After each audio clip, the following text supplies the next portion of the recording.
Señor, muchas gracias, Padre, porque hoy tenemos la bendición de poder venir, Señor, a esta tu casa, Señor, y no solamente cantar, orar, Señor, interceder por los demás, sino también el escuchar tu palabra.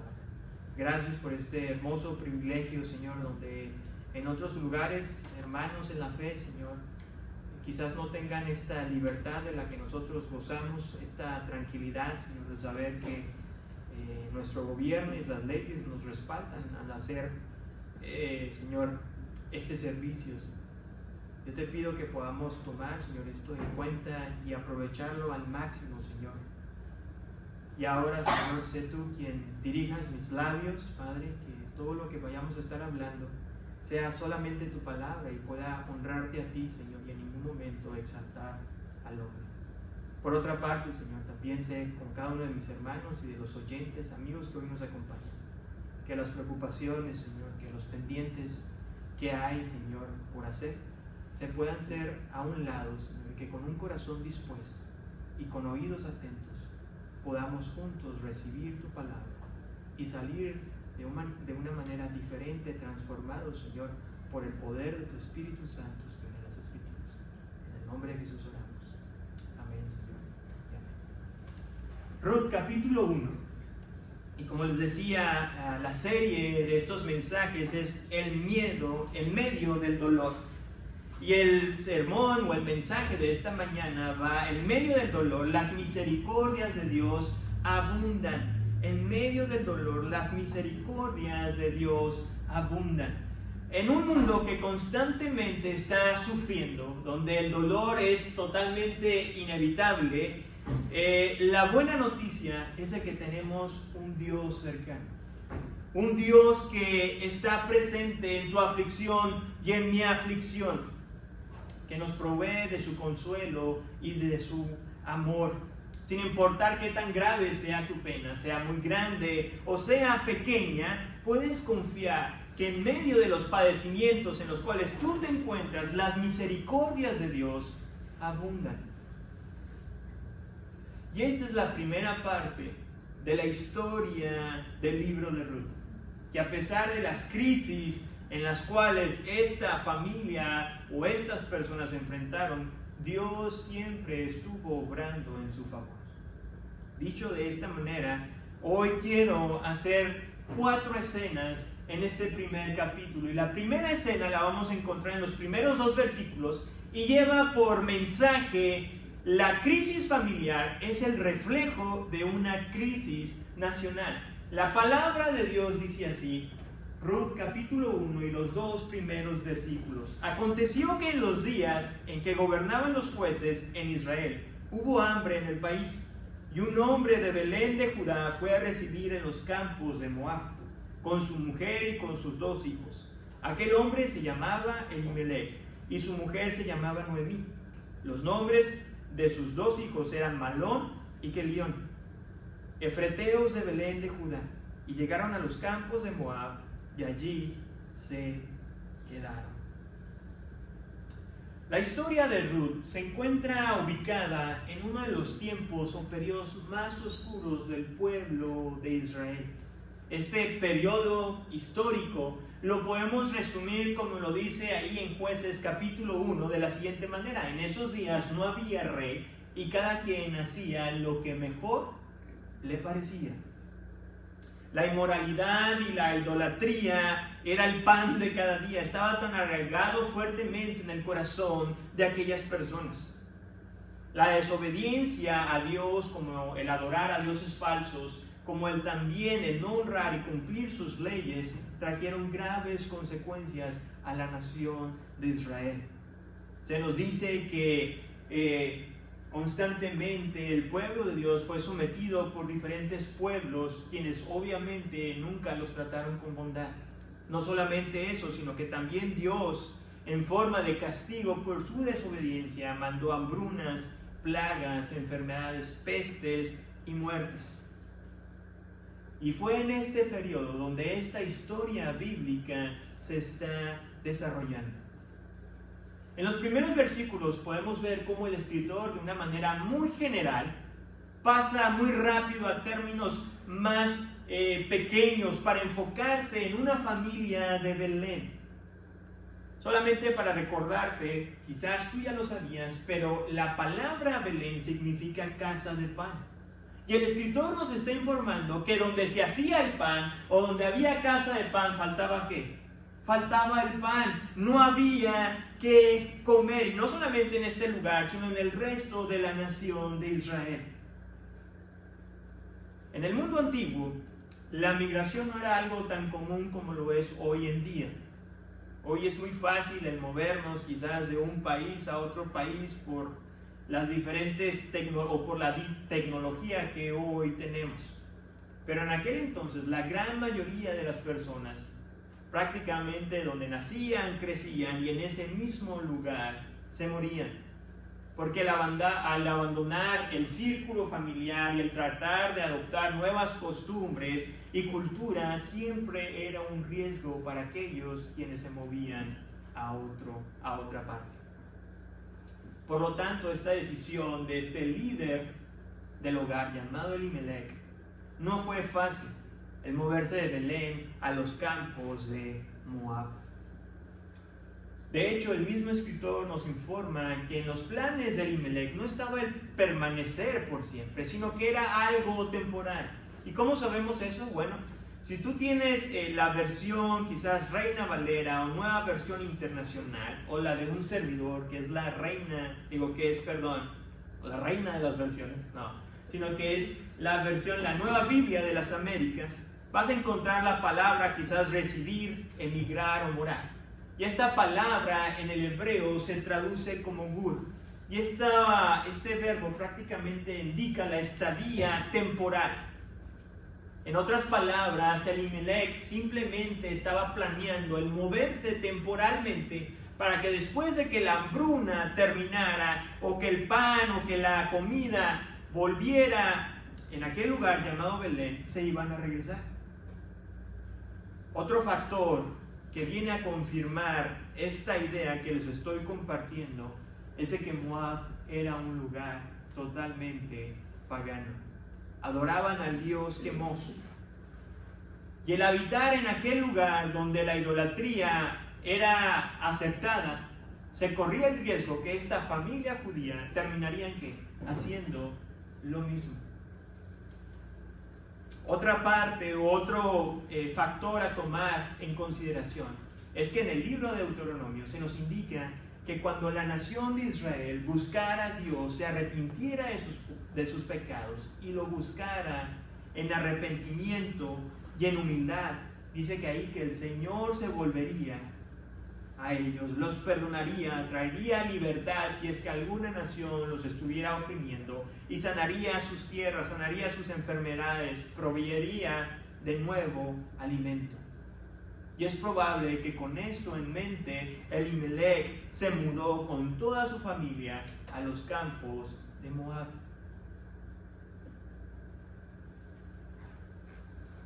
Y vemos aquí que en esta historia el escritor ayuda al lector a tratar de identificarse con los protagonistas de esta historia. Pues nos da los nombres. Y resulta que Elimelech significa mi Dios es rey. Algunos comentan que el hecho de haberse movido de Belén a Moab, pues demostraba de que realmente Dios no era el rey de quién, de Elimelech, no hacía honra a su nombre. Pero antes de que tú y yo estemos emitiendo o hagamos un juicio hacia este varón llamado Elimelech, tenemos que tomar a consideración que es muy fácil decir o no hacer cuando la crisis la está enfrentando alguien más. Pero tal vez si tuviéramos la oportunidad o hemos estado en una situación semejante que la que este hombre estuvo, él y su familia, podemos tal vez tener un poco más de empatía. Solamente Dios y Elimelech saben realmente los motivos reales por los cuales él decidió moverse a este pueblo pagano. Pero lo que sí estamos seguros es de que los planes por los cuales Elimelech había diseñado y organizado nunca llegaron a cumplirse como él pensaba. Y esto nos lleva a nuestra segunda escena, que lleva por título: los planes fracasan cuando la adversidad golpea la vida. Versículo del 3 al 5, la palabra de Dios dice así: y murió Elimelech, marido de Noemí, y quedó ella con sus 2 hijos. Ellos se casaron con mujeres moabitas. El nombre de una era Orfa y el nombre de la otra Ruth, y vivieron allí unos 10 años. Murieron también los dos, Malón y Kelión, y la mujer quedó privada de sus 2 hijos y de su marido. El plan que Elimelech había diseñado salió totalmente distinto, porque ni siquiera estaba él. No se imaginaba de que él no iba a ser parte de este proyecto del cual él había diseñado. Como anteriormente lo habíamos dicho, si el mudarse en el mundo antiguo, de un lugar a otro lugar era difícil, ¿cuánto más difícil iba a ser ahora para una mujer que había quedado viuda en un lugar donde ella era extranjera? Los desafíos para Noemí habían aumentado. Pero a pesar de esta pérdida tan valiosa del líder del hogar, Noemí podía descansar de que tenía al menos a sus 2 hijos. El autor nos informa que estos 2 hijos se casaron con mujeres moabitas o con mujeres gentiles, quienes no pertenecían al pueblo escogido por Dios. Había una ley en el libro de Deuteronomio, una ley mosaica que prohibía los matrimonios con mujeres extranjeras. Si tienes la oportunidad de ir a tu Biblia, Deuteronomio capítulo 7, versículos del 3 al 4, Deuteronomio capítulo 7, del 3 al 4. Y la palabra de Dios dice de esta manera: no contraerás matrimonio con ellos. No darás tus hijas a sus hijos, ni tomarás sus hijas para tus hijos, porque ellos apartarán a tus hijos de seguirme para servir a otros dioses. Entonces la ira del Señor se encenderá contra ti y Él pronto te destruirá. Esta prohibición de matrimonio solamente aplicaba a aquellas naciones que habitaban en la tierra prometida. Por lo tanto, a los descendientes de Moab estaban excluidos de esta provisión. Sin embargo, hay una esencia en esta ley. ¿Y cuál era? Era evitar que el pueblo de Dios se uniera con gente que no fuera temerosa del Señor.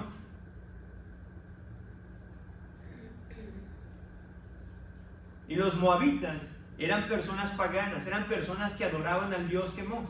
De hecho, mucho tiempo después, la esencia de esta ley se vino a comprobar con la vida del rey Salomón, quien contrajo muchos matrimonios o muchas esposas, quienes eran extranjeras y tenían sus propias costumbres y adoraban a sus propios dioses. ¿Y qué pasó con el rey Salomón? Terminó siendo influido por aquellas mujeres. Por lo tanto, esta ley podemos decir que también se podía aplicar al matrimonio de los hijos de Noemí.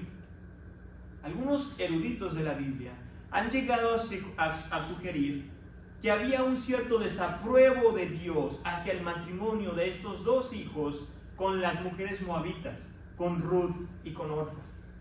Pues aparentemente hubo una esterilidad que ellas tuvieron durante 10 años. Estas mujeres nunca dieron a luz a niños, no le dieron nietos a Noemí. Y de ahí algunos mencionan que era una forma de desapruebo divino de parte de Dios ante el matrimonio de estos 2 hijos de Noemí.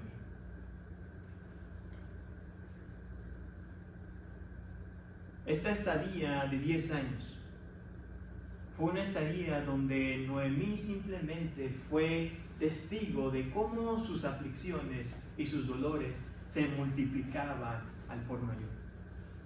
Parecía que Noemí estaba condenada al tormento, porque no solamente ahora sufría por la pérdida de su esposo, sino que ahora también estaba sufriendo por la pérdida de sus 2 hijos. Era una madre desahuciada, sin consuelo, porque se había quedado absolutamente sola. Y esto nos debe de llevar a preguntar lo siguiente: ante los desafíos de la vida, ¿cómo respondemos? ¿Cómo respondes ante los desafíos de la vida? No sé tú, pero es probable que la gran mayoría de nosotros hemos emigrado de un país a otro país. En algún momento de nuestra vida, quizás de una ciudad a otra ciudad, e incluso de un vecindario a otro vecindario. Así que podemos tener cierta empatía con esta familia judía, porque entendemos de los grandes desafíos que hay cuando uno se mueve a otro lugar. Entendemos los problemas, entendemos los momentos difíciles que hay para tratar de nuevo sacar adelante nuestra familia.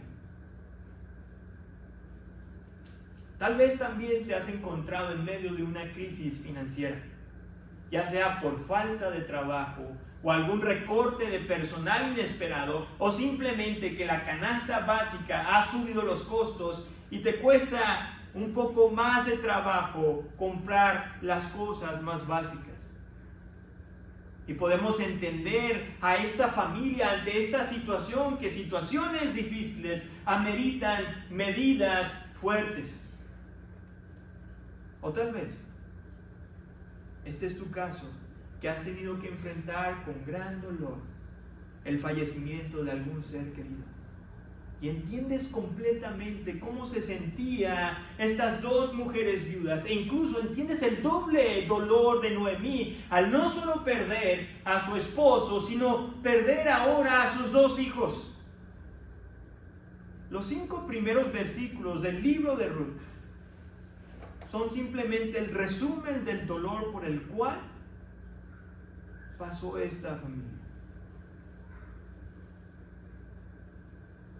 Hay muchas otras cosas de las cuales quizás se pudieron haber escrito, pero Dios en su soberanía simplemente se le dedicó este espacio. Hay un escritor llamado Paul Tripp que hace la siguiente reflexión: el sufrimiento y la tragedia son recordatorios de que el hombre no tiene el control de nada.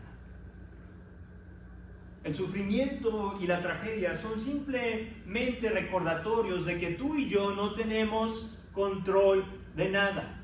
Y esta es una realidad que nos golpea a diario, y a ti y a mí. Pero por otra parte, es algo que nos negamos a aceptarlo. Acabamos de terminar de regresar de nuestra luna de miel, y nos dirigíamos rumbo a lo que iba a ser nuestro hogar, el estado de Texas. Me acuerdo que fue un día en que había mucha nieve, era un día muy nevado, las carreteras estaban completamente cubiertas de nieve. La carretera era pequeña y el tránsito obviamente era algo lento, pues por los 2 carriles, tanto los que venían como los que iban, estaba completamente lleno. Con algo de poca experiencia de manejar en la nieve, sabía que cualquier descuido podía causar un gran accidente. Y justamente eso pasó.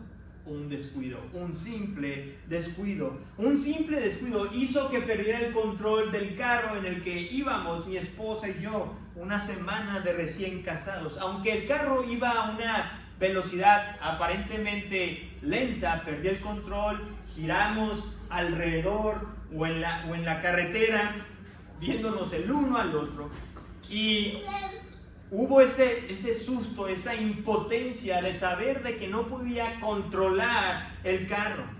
No podía controlar el carro que venía en contra de nosotros, ni mucho menos desaparecer la nieve en la carretera. Y eso me hace recordar constantemente que son muy pocas las cosas de las cuales yo tengo el control. Alguien mencionó lo siguiente: que el sufrimiento y el dolor son el megáfono de Dios que utiliza para recordarnos que es Él quien tiene el control. Y no eres tú ni yo quien tiene el control de nuestras vidas. El dolor en la vida humana se presenta de diferentes formas y tamaños. En ocasiones va a ser simplemente una gripe para recordarte que ni tú ni yo, por más que nos cuidemos, ni siquiera somos capaces de controlar nuestra propia salud. En otras ocasiones será alguna enfermedad mortal para recordárnoslo de nuevo.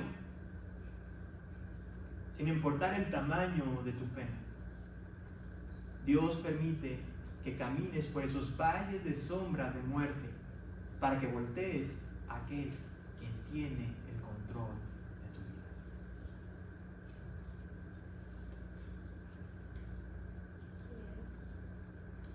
La siguiente escena, versículo del 6 al 18. En medio del dolor, Dios nunca deja de obrar. Es el nombre de esa escena. Y la palabra de Dios dice así, versículos del 6 al 18. Entonces se levantó con sus nueras para regresar de la tierra de Moab, porque ella había oído en la tierra de Moab que el Señor había visitado a su pueblo dándole alimento. Salió pues del lugar donde estaba y sus 2 nueras con ella se pusieron en camino para volver a la tierra de Judá. Y Noemí dijo a sus 2 nueras: vayan, regresen cada una a la casa de su madre, que el Señor tenga misericordia de ustedes como la han tenido con los que murieron y conmigo. Que el Señor les conceda que hallen descanso cada una en la casa de su marido.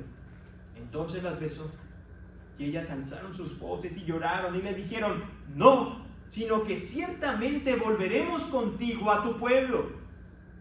Pero Noemí dijo: vuélvanse, hijas mías, ¿por qué quieren ir conmigo? ¿Acaso tengo aún hijos en mis entrañas para que sean sus maridos? Vuélvanse, hijas mías, váyanse, porque soy demasiado vieja para tener marido.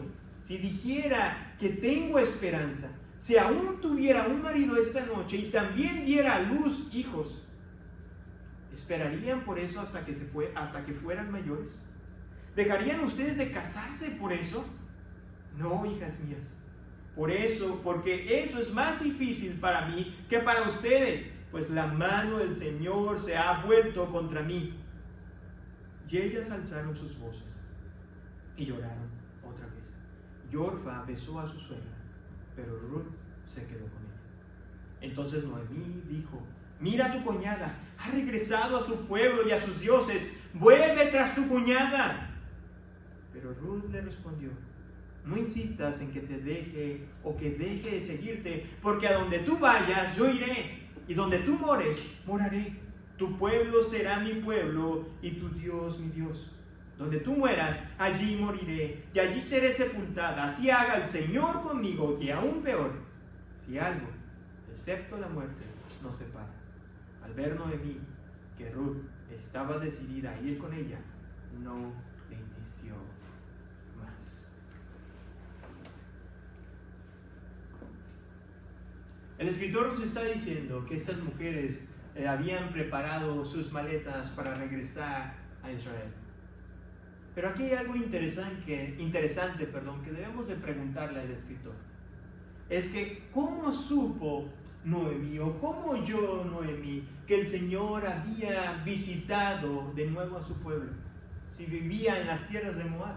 El escritor no nos lo dice, pero lo que sí podemos saber implícitamente, que la misericordia de Dios, dentro de su misericordia, le permitió, ¿cómo? No lo sabemos, pero le permitió saber a Ruth que una vez más había alimento en la casa de pan. Se nos dice que estas 3 mujeres emprendieron su viaje a las tierras israelitas, y antes de seguir avanzando más lejos, Noemí empieza a dar su discurso y impide que sus 2 nueras la acompañen, porque ella sabía a la perfección lo que significaba ser una mujer extranjera en un país extranjero. sabía de los retos y de los problemas de los cuales sus nueras podrían enfrentar allá en Belén, y era algo que ella no deseaba para estas dos mujeres. Así que Noemí empieza a dar su primer discurso. Y Noemí es esta clase de mujer que es fuerte en la forma en cómo dice las cosas, que a lo mejor incomoda como lo dice, que no es muy educada, o como hoy en día no es muy políticamente correcto en la forma en cómo lo dice, pero lo dice porque te ama. Así que, bueno, pues lo tienes que escuchar. Y esto es lo que pasó en el versículo 8, cuando Noemí dice lo siguiente: vayan, regresen cada una a la casa de su madre. Este versículo contiene un doble mandamiento: vayan y regresen. Aquí habla del carácter de Noemí, una mujer firme, dura. Váyanse, regrésense. Porque quería tratar a toda costa que estas mujeres sufrieran más de lo que estaban ya sufriendo.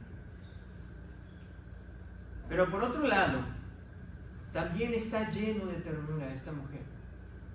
Cuando en el versículo 8 y 9 dice lo siguiente: que el Señor tenga misericordia de ustedes como las ha tenido con las que ustedes han tenido con los que murieron y conmigo.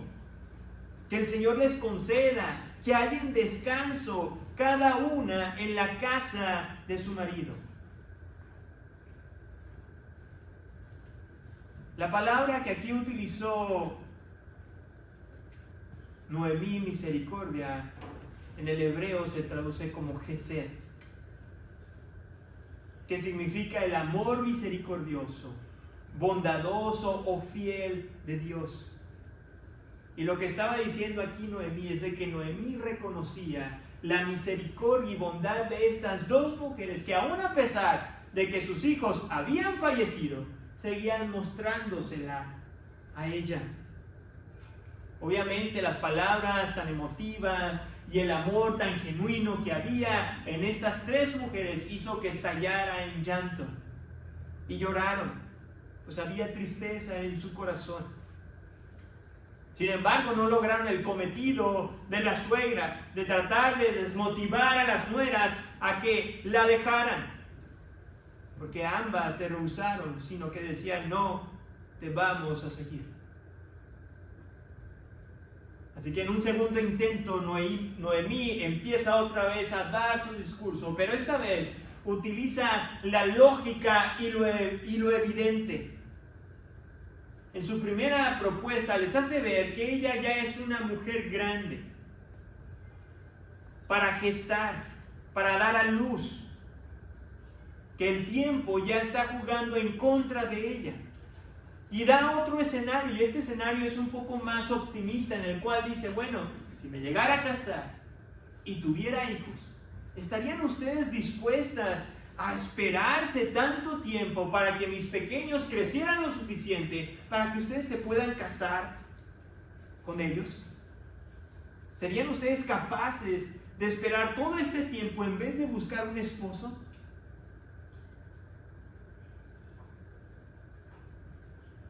Y una vez más, agrega un tercer discurso. Y este quizás es el más duro que los dos primeros. Porque Noemí, cegada por su dolor, por su sufrimiento, empieza a decirles: ¿saben qué? Lo que ustedes están sufriendo no se compara absolutamente con lo que yo estoy sufriendo. Lo de ustedes, sí, está bien, perdieron a sus esposos, pero yo perdí a mi esposo y a mis dos hijos, y eso no se compara. Y empieza a decir en el versículo 13: no, hijas mías, porque eso es más difícil para mí que para ustedes.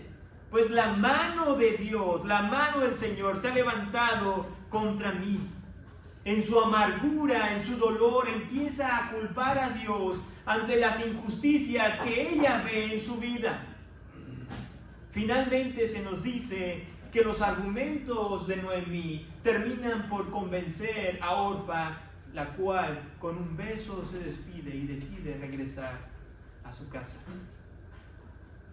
Sin embargo, Noemí se muestra inconforme con la decisión de Ruth.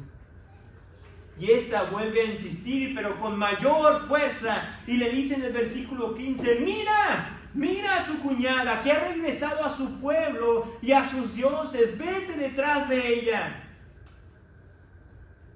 Sin embargo, la respuesta de Ruth termina por doblegar esa insensibilidad espiritual de Noemí. Porque Ruth prefería ser parte del pueblo de Noemí antes de regresar a la seguridad familiar, antes de conservar su identidad nacional y antes de seguir adorando a dioses falsos. Esta declaración de fe de Ruth te permite ver a ti y a mí que aún en medio del dolor Dios sigue obrando. Amén. Y ambas siguieron su camino a Belén. Reflexionemos con la siguiente pregunta. ¿Cómo respondes cuando la adversidad llega a tu vida? Cuando el sufrimiento te golpea con mayor fuerza.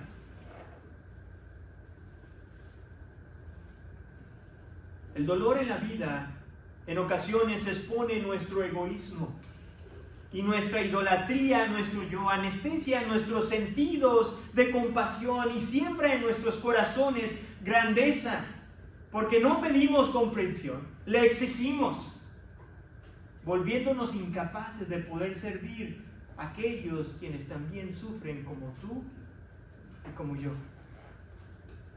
Por lo tanto, no cometas ese error que Noemí cometió al tratar de alejar o de persuadir a las personas que se alejen de Dios, porque estamos tan enfocados en nuestro sufrimiento que estamos indispuestos a caminar con aquellos quienes nos buscan para caminar en su dolor, en su búsqueda de Dios. Debe ser todo lo contrario. Debemos imitar a Jesús, el varón de dolores, quien a pesar de vivir una vida completa de dolor y de rechazo, aún así nunca dejó de servir y de guiar a otros al Padre Celestial. Hebreos capítulo 12, versículo 2 dice lo siguiente: puesto los ojos en Jesús, el autor y consumador de la fe, quien por el gozo puesto delante de él soportó la cruz, despreciando la vergüenza, y se ha sentado a la diestra del trono de Dios. Que el dolor y el sufrimiento nunca nos cieguen de ayudar a los demás, de guiarlos al Padre Celestial. Versículo del 19 al 22. Y esta escena lleva por nombre: en medio del dolor, las misericordias de Dios abundan. Dice así: caminaron pues las dos hasta que llegaron a Belén.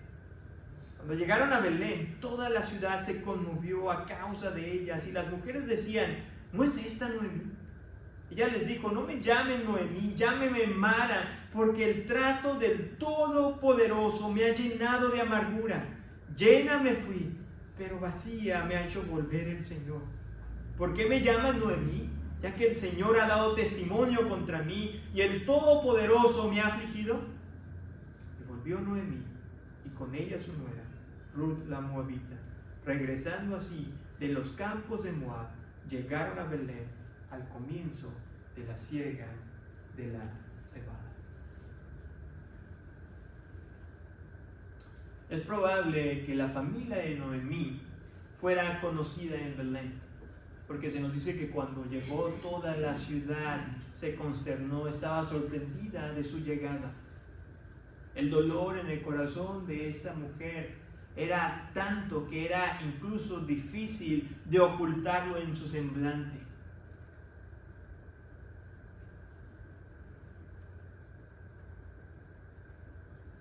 Se había arraigado tanto en el corazón de Noemí, o había golpeado tanto el corazón de esta mujer, que incluso decide cambiarse el nombre. Noemí significa agradable y dulce, pero ya no se sentía ni agradable, ni mucho menos dulce. Impidió a las personas que le llamaran así, e incluso empezó a demandar que la llamaran Mara, porque eso es lo que había en su corazón, amargura.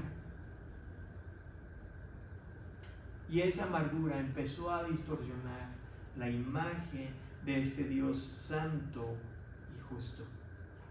En su gran dolor, empezó a culpar a Dios en su desgracia y empezó a decir: el Todopoderoso me ha afligido.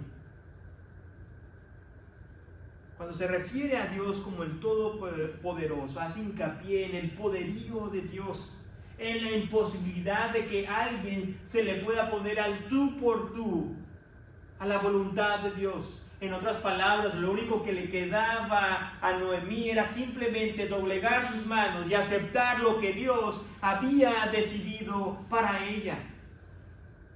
Pues estaba reconociendo abiertamente que no había manera en la que ella pudiera cambiar o persuadir la voluntad de Dios. Pues ella se había ido con sus manos llenas a los campos de Moab. Sin embargo, Dios la había regresado totalmente vacía a Belén. Aunque Ruth, veía totalmente o estaba totalmente dolida por sus circunstancias, el escritor nos muestra un rayo de esperanza, donde dice: y que llegaron a Belén al comienzo de la siega de la cebada.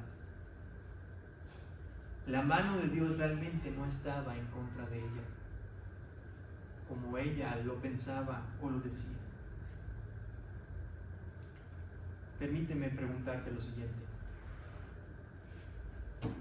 ¿realmente las bendiciones de Dios abundan en medio de tu dolor?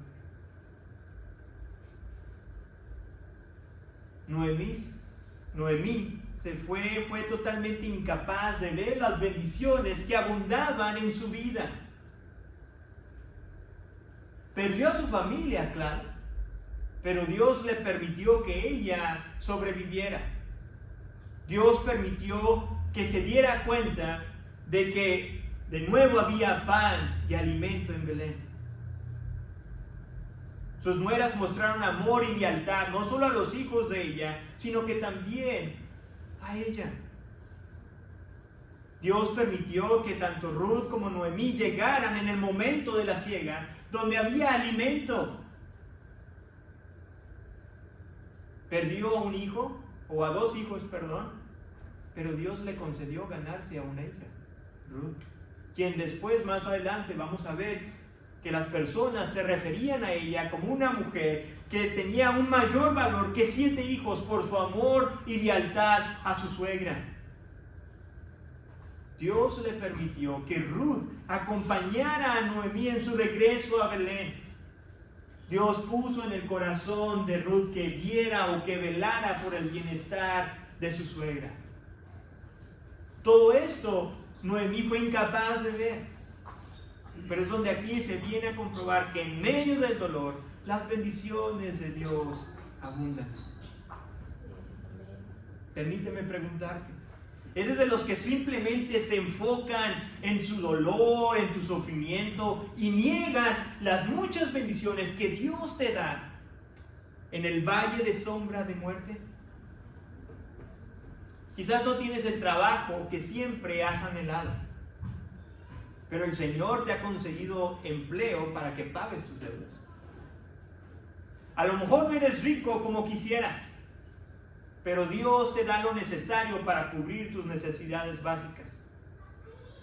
Tal vez no tengas toda la salud que deseas, pero Dios te ha dado las fuerzas suficientes para que estés aquí y hagas tus actividades diarias. Quizás tu familia no está aquí toda contigo, pero el Señor ha puesto gente a tu alrededor que te ama y que te cuida como si fuera tu propia familia. La lista puede continuar de innumerables bendiciones que Dios nos da aun cuando estamos sufriendo. La pregunta es, ¿lo ves? No permitas que el dolor ciegue tus ojos, que entorpezca tu entendimiento, porque el Señor está atento a tu clamor. Él escucha tu oración. Él camina en medio de tu aflicción contigo, porque Él es un Dios cercano a tu dolor. Oremos a nuestro Dios. Señor, muchas gracias porque tú eres bueno, Señor, con nosotros. Y Padre, gracias, Señor, por historias como estas, donde nos recuerdas, Señor, que el único personaje principal eres tú.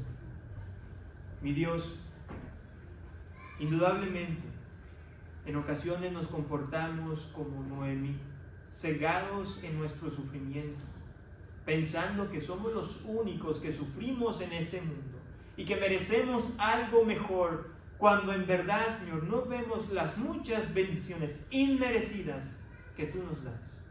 Padre, aparta nuestros labios de decir cosas, Señor, que profanen tu nombre, que pequen en contra de ti, que cuestionen, Padre, tu bondad y tu fidelidad diaria para con nosotros.